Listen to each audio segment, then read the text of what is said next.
हरे कृष्णा। भगवत गीता के इस वीडियो में हम शुरू करेंगे छठे अध्याय का 35वां श्लोक।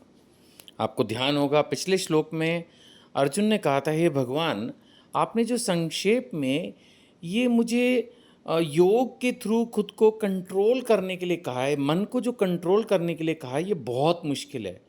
मैं एक टाइम प्रचंड वायु को रोक लूं, लेकिन इस मन को कंट्रोल करना बहुत मुश्किल है, क्योंकि ये बहुत ही चंचल है। इस बात पर भगवान ने क्या कहा? श्री भगवान उवाच, भगवान श्री कृष्ण ने कहा, 35वें श्लोक पे हैं हम, छठे अध्याय के। भगवान ने कहा, हे महाभाव कुंती पुत्र, निसंदेह चंचल मन को वश में करना अत्यंत कठिन है। कई बार होता है, बच्चा बोलता है कि सर ये क्वेश्चन बहुत टफ है, तो उसका टीचर बोलता है अरे ये तो बहुत ईजी है। लेकिन इस बार ऐसा नहीं हुआ। इस बार स्वयं भगवान ने माना कि यस, बनाया मन भगवान ने ही है, और उन्होंने भी कहा, हाँ बेटा, यही तो सबसे बड़ा चैलेंज है। निसंदेह भगवान कह रहे हैं मन को वश में करना अत्यंत कठिन है। कठिन नहीं, भगवान ने स्वयं माना अत्यंत कठिन है। फिर भी भगवान जवाब दे रहे हैं, फिर इसको कंट्रोल कैसे करें? किंतु उपयुक्त अभ्यास द्वारा अभ्यास करना होगा, और दूसरा विरक्ति द्वारा ऐसा संभव है। जैसे होता ना भाई, कोई एक मंत्र तो होगा जिससे ये ताला खुल जाए, तो भाई वो एक ही चाबी है। तो यहाँ तो फिर भी भगवान ने दो चीज़ें बताई। एक तो कहा कि आपको उपयुक्त अभ्यास करना होगा, प्रैक्टिस तो करनी पड़ेगी। अब कुछ लोग, जैसे मैंने देखा है, कि बोलते हैं कि भाई खाने के बाद मीठा तो चाहिए ही चाहिए, या खाने के बाद चाय तो चाहिए ही चाहिए। अब ऐसे चाहिए ही चाहिए बोलने से आप छोटी छोटी चीज़ों को भी फिर कंट्रोल नहीं कर पा रहे हो, छोटी छोटी चीज़ों के लिए भी आप वश में हो, फिर ऐसे थोड़ी चलेगा। अगर कोई भी चीज़, मैं ये नहीं कह रहा इस समय कि कोई चाय में बहुत खराबी है या मीठे में बहुत खराबी है, मैं अभी उस डिटेल में नहीं जा रहा।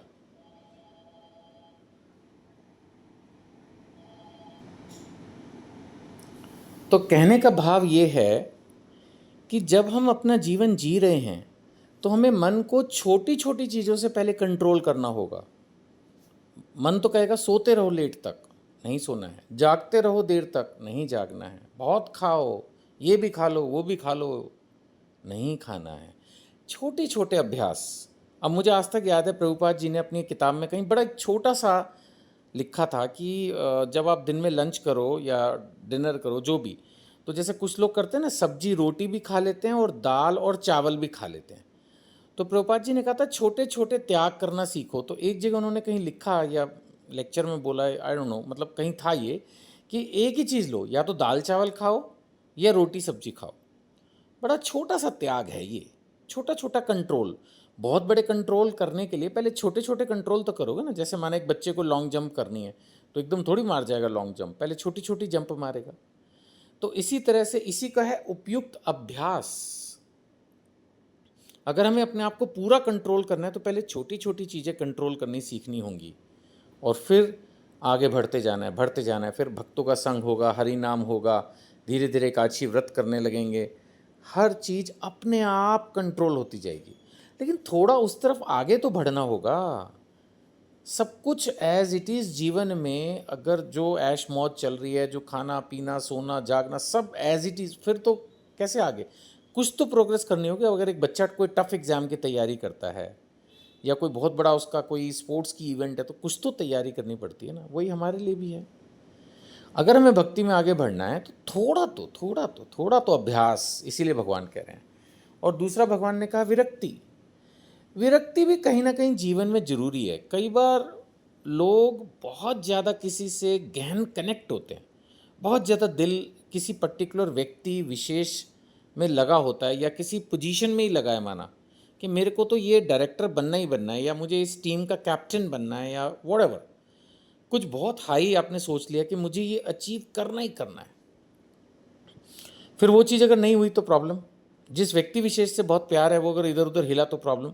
तो इसलिए अगर भक्ति के जीवन में सफलता चाहिए, तो थोड़ी विरक्ति भी चाहिए।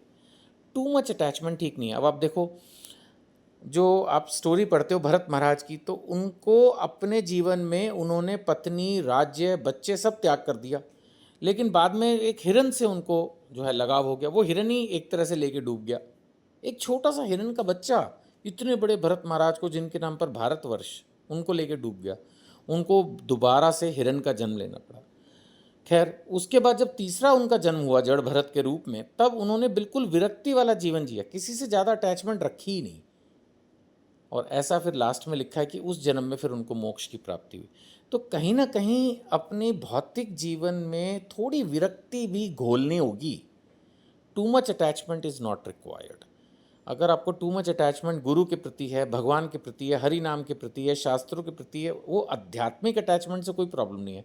भौतिक अटैचमेंट परेशान करती है। सो आशा करता हूँ कि ये डिस्कशन आपके लिए यूज़फुल रहा होगा। और अगर वीडियोस अच्छी लग रही हैं तो हमेशा मैं यही रिक्वेस्ट करता हूँ कि कुछ लोगों को ज़रूर फॉरवर्ड करें, शायद उनको भी कोई पर्टिकुलर वीडियो, कोई पर्टिकुलर पॉइंट, कोई पर्टिकुलर चीज़ जो है वो भाए और उनको गीता पढ़ने में रुचि जागे। ये इतना आसान नहीं है लोगों में भगवत गीता की रुचि जगाना, तो थोड़ा प्रयास करने में हमारी मदद करें। हरे कृष्णा।